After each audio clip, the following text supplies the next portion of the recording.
Wahyu pasal 13.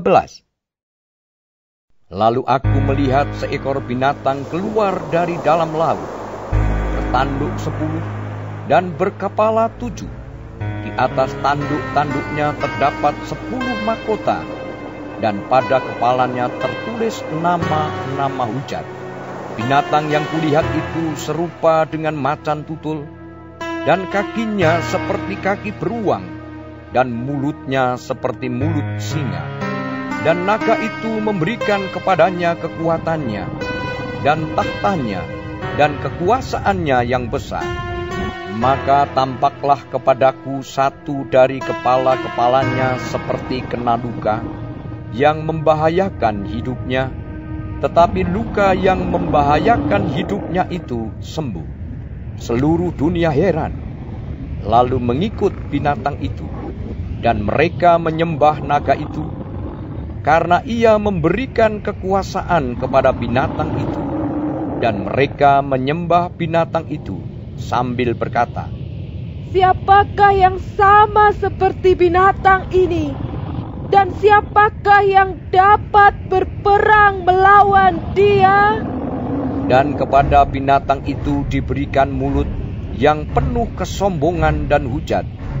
Kepadanya diberikan juga kuasa untuk melakukannya 42 bulan lamanya.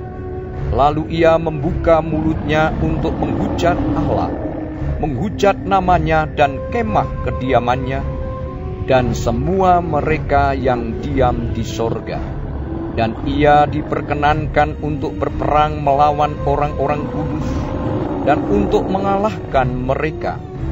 Dan kepadanya diberikan kuasa atas setiap suku, dan umat, dan bahasa, dan bangsa.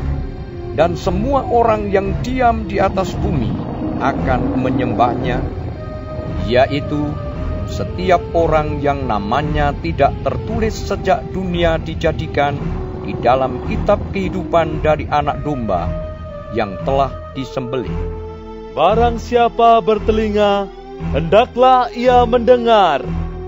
Barang siapa ditentukan untuk ditawan, ia akan ditawan. Barang siapa ditentukan untuk dibunuh dengan pedang, ia harus dibunuh dengan pedang. Yang penting di sini ialah ketabahan dan iman orang-orang kudus.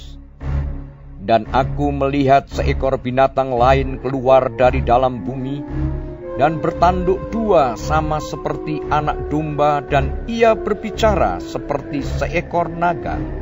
Dan seluruh kuasa binatang yang pertama itu dijalankannya di depan matanya.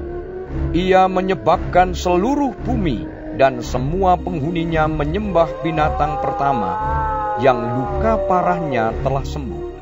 Dan ia mengadakan tanda-tanda yang dahsyat. Bahkan ia menurunkan api dari langit ke bumi di depan mata semua orang. Ia menyesatkan mereka yang diam di bumi dengan tanda-tanda yang telah diberikan kepadanya untuk dilakukannya di depan mata binatang itu.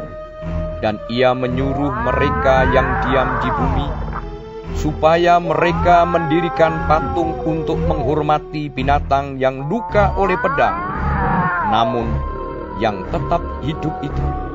Dan kepadanya diberikan kuasa untuk memberikan nyawa kepada patung binatang itu, sehingga patung binatang itu berbicara juga, dan bertindak begitu rupa, sehingga semua orang yang tidak menyembah patung binatang itu dibunuh.